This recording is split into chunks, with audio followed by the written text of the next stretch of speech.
Hey guys, this is Dr. John Jazir coming to you from San Clemente, California. And in today's video, we're going to be discussing a comparison between dental implants and dental bridges. Okay, so let's say you went to the dentist and you have one or more tooth missing, and the dentist is going to come to you and do your exam and stuff, and they might propose to you an option between getting a dental implant or a dental bridge. Okay, now I have videos that explain what each one is. I'll just show you what each one looks like. An implant is a completely fake tooth as such. Fake post, fake abutment, fake crown, 100% fake tooth. A bridge is when we shave your other two teeth, the front tooth and the back tooth, and we make a prosthesis like this that sits on top of it as such. Okay, so that's a bridge right there. So a bridge or an implant, those are the two ways you can close a missing tooth if you're looking for a permanent option. So which criteria do you look for if you're given that option? What do? Do you do the implant, which is usually a little bit more money, or do you do the bridge, which is a little bit less, but it's probably also a little bit of a better, lesser product, which is correct. Okay, so having said that, an implant is always a little bit better, but it's almost always a little bit more or maybe a lot more expensive. Okay, unfortunately, most of you, when given this option, you make this decision based on whether or not your dentist does implant or bridges, because dentists who don't do implants are going to be pushing you towards getting the bridge, even though it might not be the right decision for your mouth. And the other one is the cost and the insurance factor. Okay, my insurance covers bridge, doesn't cover implant, so I'm going to go with a bridge. Okay, the approach of what I just mentioned based on cost and what your dentist does is basically treating your mouth like a car, which you're going to have for 3 years and return. Unfortunately, guys, you're stuck with your mouth for the rest of your life. You can't just buy and lease for 3 years. And because an average bridge lasts about maybe 7 years, the condition of the bridge is really what you should focus on. Basically, the longevity of the bridge. Will this bridge stay in my mouth for 10, 15, 20 years? Or is this a bridge that's going to fail in 3, 4 years? Because if that is the case, then A, go for the implant, or B, don't do anything. Why put a bridge that is basically doomed to fail? So what I'm going to go in this video is I'm going to go over every single criteria you need to look when you're designing a bridge. And this way you can see if you're a good candidate, a viable candidate for a bridge, or if you should just either forget about it or go and spend the extra time and money getting dental implants, okay? So what are the criteria we look for in order to design a bridge that's gonna last a very, very long time? First of all, the condition of your supporting teeth. So remember this bridge that I showed you, the model? The condition of those teeth is very important. The stress that you're gonna be putting on each tooth. How much stress the bridge is going to take. That's another factor that we're going to be discussing.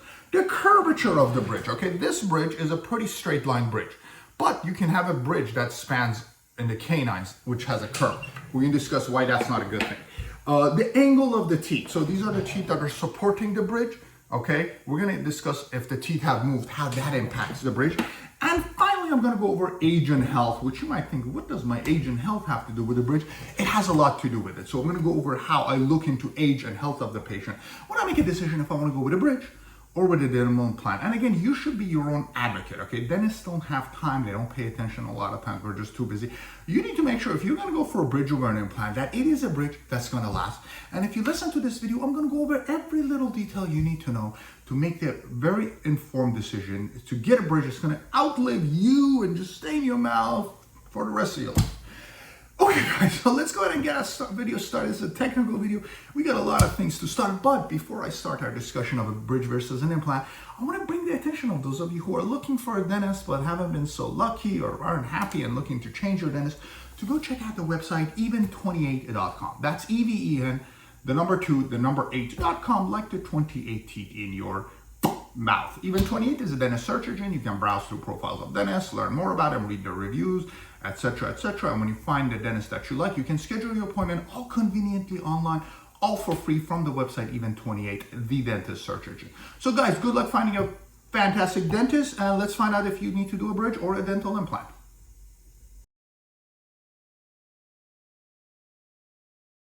So guys, the first thing we're going to discuss is the condition of your neighboring teeth. Okay, so you're going to place a bridge, you need to use 2 adjacent teeth in order to put a bridge on it, right?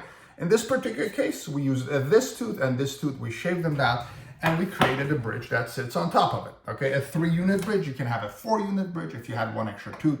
But anyways, you always need a couple of your natural teeth in order to support a bridge. That's just what a bridge is. So the condition of these teeth is going to determine whether or not it makes sense to do an implant or a bridge. And, I use that as one of my main criteria when I'm deciding if I want to do a bridge or implant. Okay, so here's how it works. Teeth are broken down into three kinds of shapes, in my opinion. One are virgin teeth, which you already know what it means. It means no dentist has defiled your tooth yet. They haven't messed it up. No fillings, no crowns, nothing. So virgin teeth, which haven't had any cavities. Then there's teeth that have had some kind of a filling or crown placed on them. And then there's finally the teeth that have had a root canal done. And root canal, a lot of you have those, are teeth where the nerve's removed and it's replaced with a gutta percha. Okay?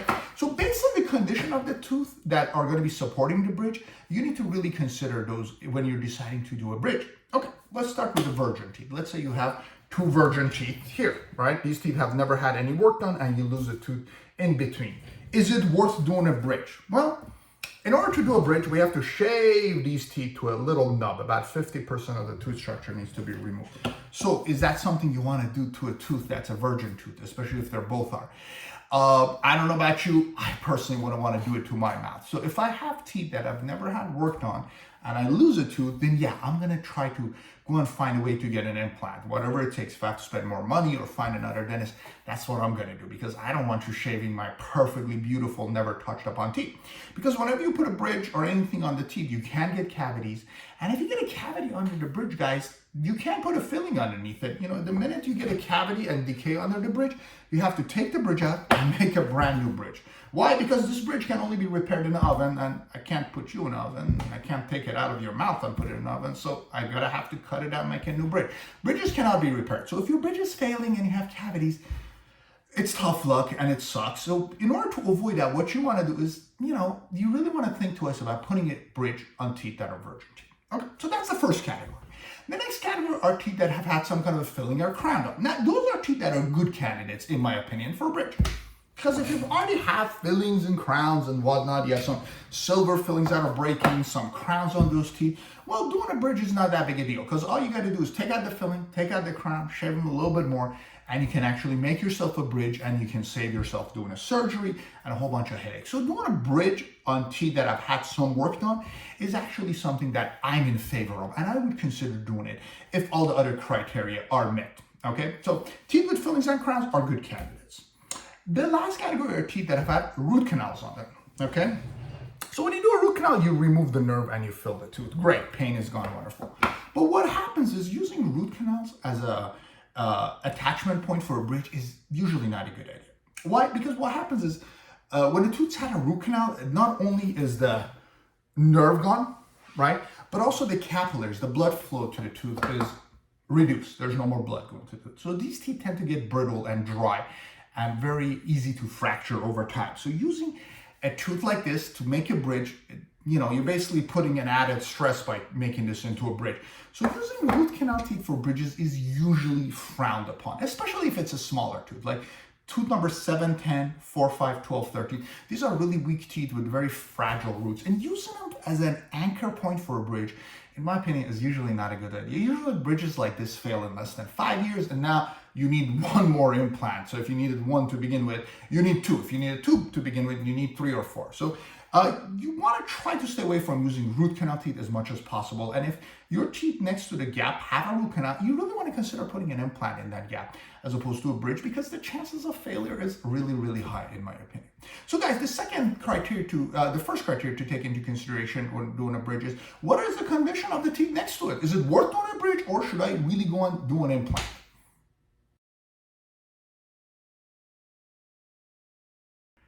So guys, the second thing you need to consider is how much stress is going to be placed on that bridge, right? Because when we chew, we put stress on our teeth.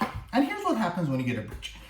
People love bridges because they're getting their teeth back. It's a permanent option. It's better than a denture, which sounds about right. I kind of agree with that statement. But what happens is, and the difference between an implant and a bridge is, when you get a bridge, everything looks good above the gum line and the bone level. But underneath it, that's not the case. Let's use a little X-ray sample. We already checked out this X-ray. So this patient goes and gets a beautiful 4-unit bridge to close these 2 teeth, right? But the bridge fails a couple years later. And what is the reason for that? Well, the reason is you're putting 4 teeth on 2 teeth, right? So what that means is you're doubling the stress on each one of your teeth. Think about it. We chew 250,000 times a year. That's a lot of chewing. We love our food. I probably chew a lot more than that. But if you're missing a couple teeth and you bridge them, you're not getting the support, right, from underneath it, and the stress is going to be increased on the other teeth proportionately. So we're supposed to have 4 chewing teeth on each side, so 8 total. So if you lose 1, you're increasing the pressure on the other teeth by about 15%. Once you have a situation like this where you only have 2 teeth gone and 2 teeth left, you're doubling the stress on that side. And what that does is it causes bridge failure. It's very simple. This bridge was a beautiful bridge. No particular problems, but just the stress was too much. Never mind the fact that the patient had no teeth here, but we're not going to get into that. That's another thing you need to consider. If you don't have teeth on one side and your doctor says, let's put a bridge on the other side, never a good idea, because the stress on that bridge is going to be too much. Your bridge cannot handle all the stress. Now the implant is different. When you do implants, there's actually little studs, little screws that go inside of your jawbone. And what that does is that transfers the stress into your jaw, which actually can support it. So an implant basically acts like the tooth root, so it can handle the bite forces, but a bridge just distributes the force from the gap onto the neighboring teeth, thus increasing the stress. So if you have a lot of teeth missing, it's not gonna work. If you have teeth on one side and nothing on the other side, bridges don't work. They almost always break. And if you're a grinder and you just have a really high, strong bite, your chance of breaking your bridge is really high. It's worth investing the extra money for the implant, because what happens is when you do implants, you get these little studs, which may not seem like a big deal, but they can actually transfer your bite forces into the jaw and take them off the other teeth. So when you're putting implants, your other teeth can take less stress. And if stress is something that is going to come into a factor, then yeah, you need to consider going with implants over bridges. But you got all your 8 teeth, you're missing 1 tooth, a bridge is going to be fine, because 7 teeth is frankly enough to handle your bite stresses. 6 would be enough too, but once you start running out of too many teeth, then bridges are just not the option. And you really have to consider going with an implant, or you're going to have a situation like this where your bridge fails just a couple years later.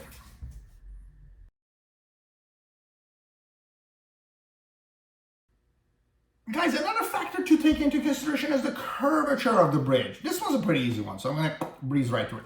So if you look at the mouth, right, well, my model's mouth, there's a curvature, right? Now, your mouth is kind of like a U or a V shape, right? And the biggest curvature happens right here on the 2 canine teeth, okay? So you never want to put a bridge there, no question. You cannot put a bridge there, that's settled. So the teeth number 6, 11, 22 and 27. You want to avoid a bridge. If you're missing those teeth, you got to do the implant, okay? Because what happens is a bridge that's curved like this will always fail. One of the supporting teeth will start breaking, the bridge will crack in half, it's a mess.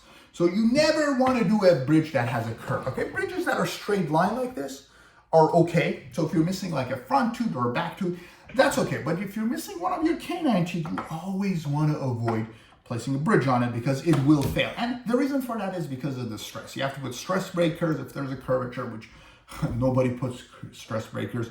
And that's part of the reason these bigger old bridges, you know, a lot of times before implants, we used to make bridges on 14 upper teeth that connects to 4 or 5 teeth, and those teeth would start breaking and crumbling all the time. And the reason for that is the stress, because you're connecting this thing, the teeth are supposed to have some natural flexure, but this bridge is very stiff, and it starts to create some problems, and your teeth start breaking and falling apart and separating from the bridge and eventually failing. But yeah, you don't want to put a bridge where there's a big curvature for your canine teeth, so that's another area where it's a no-no. But you can use a canine to make a bridge that is a straight line. So if you're missing, say, you know, this tooth number 7, yeah, you can make a bridge that goes from 6 to 8, but you never want to span the bridge from the front to the back, because those big bridges will fail because it's just too much curvature and your jaw cannot accommodate. It's just simple physics. I'd have to talk to my physics professor more to figure out the reason. But yeah, when there's too much of a curvature, your bridge will fail, and you want to avoid that. Guys, the 4th reason, and again, we're going to make this quick one, the 4th thing to take into consideration is the angle of the teeth. You want the angle of the teeth relatively perpendicular to your bite forces. What does that mean? Sorry for making it complicated, guys. You want the teeth that are going to support the implant to be kind of perpendicular to your bite forces, because what happens is, let's take this back tooth. Let's say this tooth was rotated at an angle like this, or the front one was at this angle. If the tooth direction and the bite forces are not the same, your teeth are gonna fail. So what does that mean? If you've had a tooth missing and your teeth have started shifting into the gap and they're like this, the idea of putting a bridge and straightening them sounds great, right? 2 birds with 1 stone. But it actually doesn't work like that, because once the teeth have shifted, now the bite forces and the tooth roots are in different directions. So the stress is actually going to cause the tooth to break and your bridge is going to fail. So what are the options there? One, you get braces and you straighten them out, which, I mean, who's going to do that for one or two teeth? Or B is implants. So again, if your teeth have shifted significantly, I would say more than like 15, 20 degrees from the original position, then you really want to look into an option of just putting an implant there, as opposed to trying to make a bridge and straighten those teeth and then risk damaging the teeth, because now the stress is not at the same direction as the tooth, and now there's going to be forces that are going to destroy your tooth. So as you can see, this is all physics-based, guys, but yeah, that's why it's called the bridge, right? It spans two gaps, and if you're going to build a bridge between two islands, well, I mean, you got to follow the physics, otherwise it's not going to work. And again, the same concepts apply. So if your teeth are crooked, putting a bridge on them is generally not a good idea as a way of straightening them.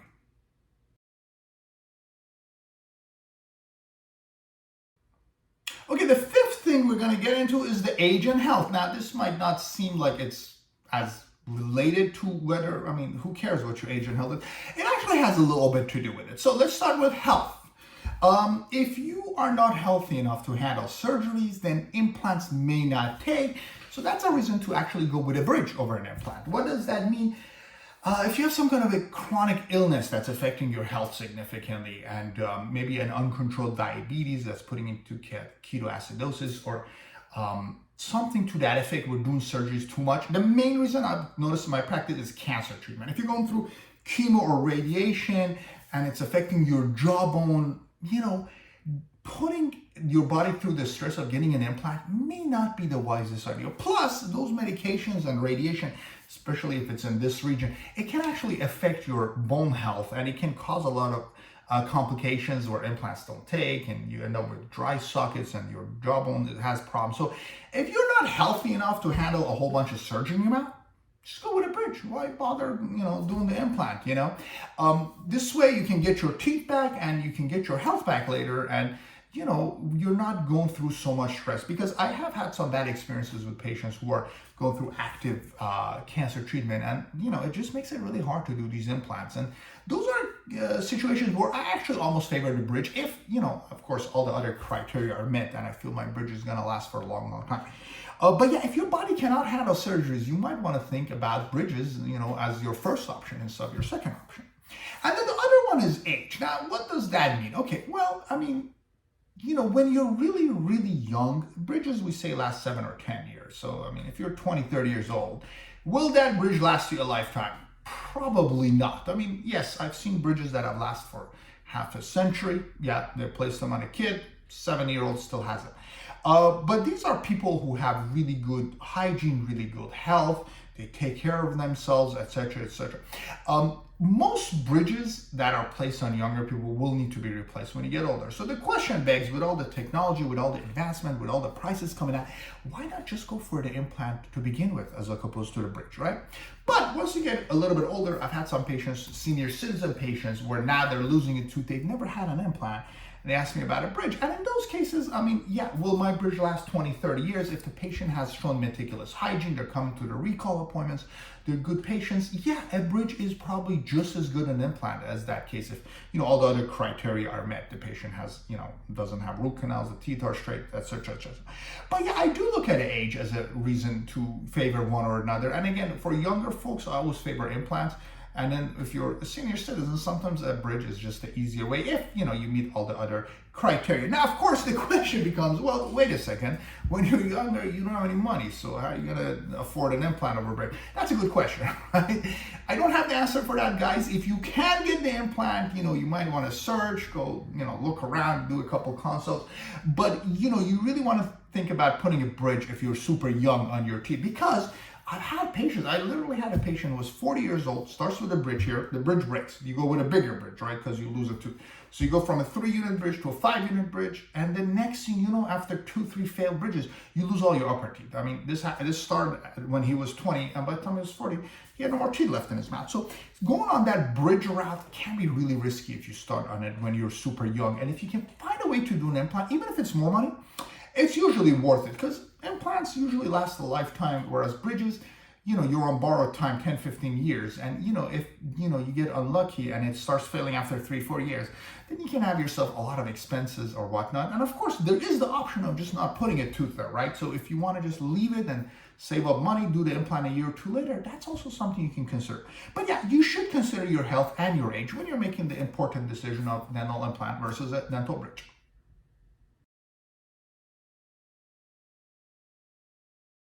Okay guys, let's go ahead and share with you my final thoughts. What do I feel like about dental implants versus dental bridges?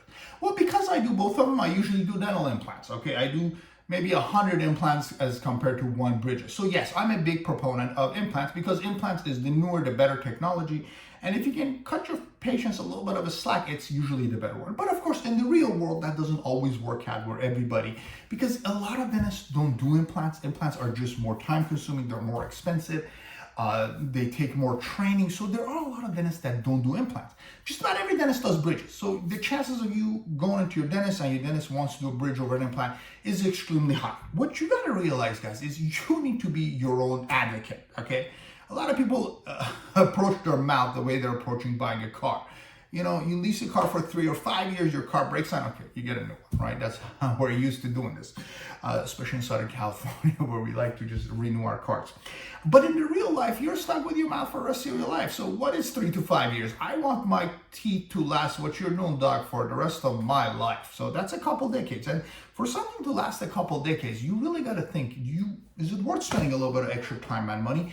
And it usually is, because you don't want to end up with this situation where your bridge fails in 5 years. And a lot of times when a bridge fails, there's nothing you can do. This isn't the dentist's fault. Your tooth broke underneath it. It was actually a very nice bridge, ceramic bridge too. So the dentist put some time and effort into it, but the teeth weren't strong enough to support it. The bite forces weren't proper. The teeth that have root canal are more likely to break. So if you don't pay attention to these things and your bridge fails, you pretty much now have to pay for the implants plus the additional implants, right? Because usually when a bridge fails, there's one of the supporting teeth, or sometimes both of them fail. So, you're missing one tooth, it's one implant or bridge.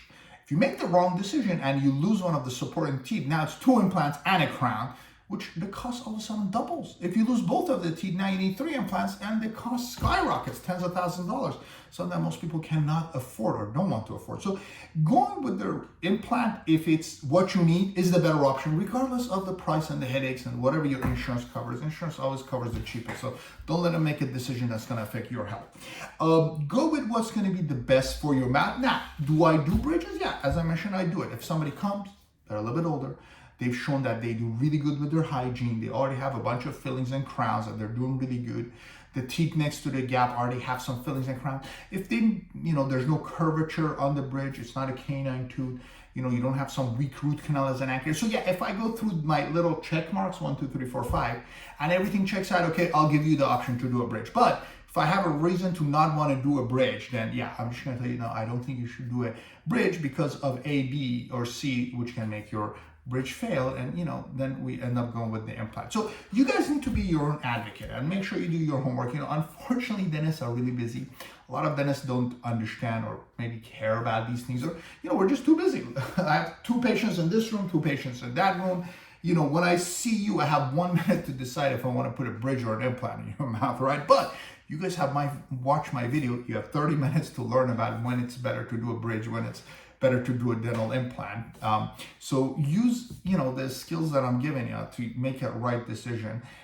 Because, if you put a bridge that's kind of failed in a few years, you're basically double, tripled your costs and tripled, quadrupled your headaches, right? Because now you have to do a whole bunch of implants. And I do that a lot. I replace bridges with implants at least once a month. And again, I've seen bridges outlast a patient 50 years. So it really depends on those little design factors, okay? All right, guys. Anyways, I pretty much discussed that in way too much detail. The other thing that I kind of left out when discussing bridges versus implant is because cleaning underneath the bridge is a little bit of a challenge, okay? So, this would be a bridge. There's a gap tooth there, right? So you have to clean underneath that because that's where bridges used to get cavities, generally speaking.